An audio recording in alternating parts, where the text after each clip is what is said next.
Welcome back to Midday. We're visiting now with Peter North, who is the artistic director of the Salmon Arm Roots and Blues Festival. Welcome. Thanks for having me. I was just saying, I lived in Salmon Arm for quite a few years. My husband grew up there, and we love the Roots and Blues Festival. There's just nothing like it. Beautiful community and a great festival celebrating its 25th year. I mean, I wasn't around for all of them, but it's a wonderful festival. And it's different every year. You never know who's going to come and what's going to happen, but there is something for everyone.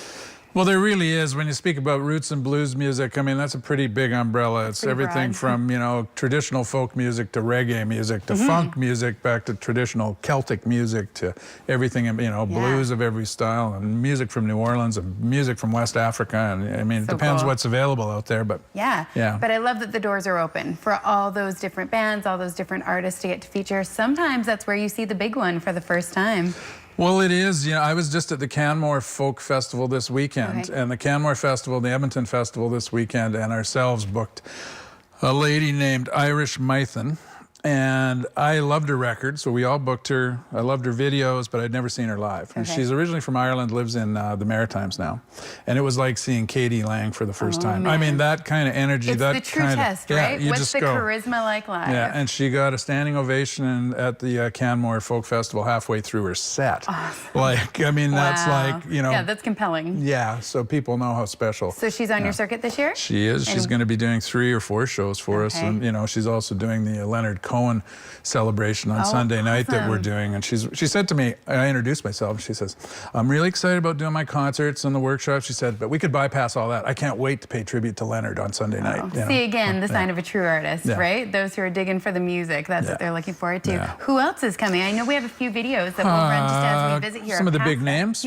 Ricky Skaggs, of course, who's one of the biggest country artists of the 80s and 90s, and then he went back to his original bluegrass roots. And I mean, the man has 14 Grammys to his credit, and not just from the 80s and 90s, some from just a couple of years ago. 7-piece band, Kentucky Thunder, they're amazing. And then Booker T and the MGs were one of the biggest soul R&B bands of the 60s, and Booker T has kept on going, and he produced so many different discs for so many great artists of that era, whether, you know, it was Rufus Thomas or Isaac Hayes, or the list goes on and on and on, you know, Otis Redding, all those people. So he's bringing this huge band. They're closing Saturday night. He's got a great young singer, Joshua Ledette, who finished 3rd in American Idol a couple of years ago. Yeah, I remember that name. Yeah, and he saw him on TV and went, I'm hiring that kid for my band. Awesome. That's pretty cool. So lots to offer. And it's Canada's 150, so Sunday night main stage is all Canadian. Awesome. I think we have a video. Alex Cuba is also, do you happen to know when Alex? He's closing the festival actually on Sunday night, and he's going to be doing some workshops. Not very long ago. I had an opportunity to interview him, and he was fantastic. Doing the thing with the Kamloops Symphony, right? Yes, and it was great. I heard a lot of amazing things. Along with that, 5 Alarm Funk. I think we have them queued up to show next. Tell us a little bit about 5 Alarm Funk. Well, they've been a favorite on the circuit for quite a while, but it's interesting to watch a band all of a sudden jump up to that next plateau. Last year it was Whitehorse and Matt Anderson's that we sort of caught on that rise. And all of a sudden 5 Alarm Funk are selling out 1,000-seat shows in all sorts of communities, and they've been a favorite at that festival. They haven't been for about 5 years. And they're playing our barn, which is just a rockin' venue on Sunday night with a lot of bands that are heavy groove-oriented bands. And I think it's Sunday night sort of going to burn the place down, you know. It's funny to hear sometimes artists say, it burst onto the scene after 20 years. You know, you just never Well, you got to pay your dues, you know. You really do have to pay your dues, and then they're going to play the volunteer party for all those hard-working volunteers afterwards, which is really nice. That is super cool. And the Talking Dreads.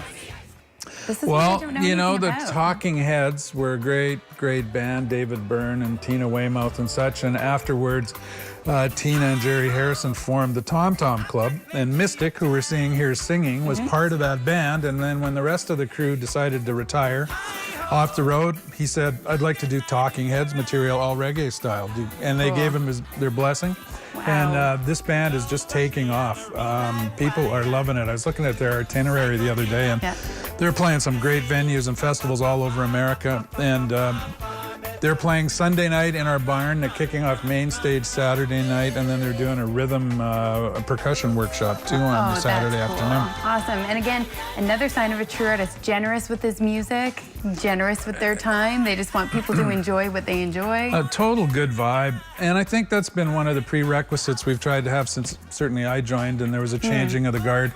We want really talented people who are really nice. Right. We don't want anybody sitting on the bus doing the diva thing. You don't want anyone who's precious. You're coming into a small community for a good time. Let's make it a good time. So we've been fortunate. You know, John Oates from Hall & Oates came a couple of years ago. Yeah, that was the guy's wandering around the site all weekend. He's sitting at the front of workshops. He's asking if he can play more workshops. He's goes to a movie the night before the festival starts. He's signing autographs for everybody. He's hanging around like Bill from the hardware store. And posting all this stuff about how great the festival was. Marty Stewart was the same way, you know. He's just hanging out in the merch tent signing stuff for people. And Which is also phenomenal for the community, right? To draw attention and to be able to feature it. I mean, Salmon Arm is so beautiful for people to be able to say, whoa, look where he is. Well, and you just want that nice aspect. I mean, I don't need prima donnas. The fans don't need prima donnas because for every prima donna, there's 20 artists who really love what they're doing. And you got to remember what B.B. King always said, remember who's paying the bills. Nice. It's the people, right? Yeah. I mean, last year, Steve Earle and Sean Colvin sat in the merch tent after their show at midnight for, I don't know, 90 minutes signing posters and albums. So this is the place to be, to also meet the artists, to rub shoulders, to find out what's at the grassroots of this. Yeah, and you know, while you're there, we've got, you know, all these great craft breweries involved, and we've got all this food from all over the world. Like the culinary component's better every year, and the artisan village is really great. And if you've got kids, there's a whole family zone, kid tent area. You know, and all those giant puppets walking around, and you know, fun. It's a real family event. Okay, if people are interested in getting tickets, they're still available? They are.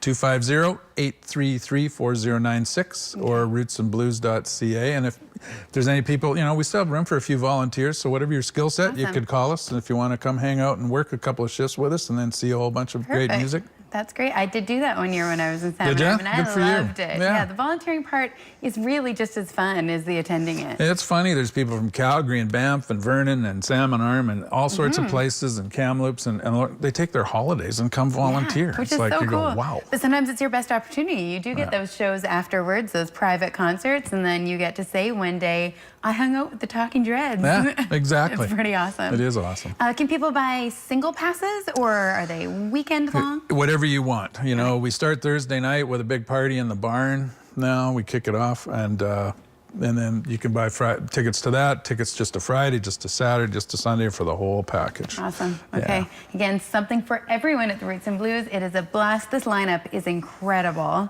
We're pretty excited. Yeah, I'll bet. You can visit the website to find out more information, rootsandblues.ca. This is happening from August 17th to 20th, and you don't want to miss it. This is a very special thing that happens in the Shuswap every year. Thanks so much for visiting us. Thanks, Katie. We look forward to hearing it's just as successful as every year. We sure hope so. We'll be back with more Midday in just a moment.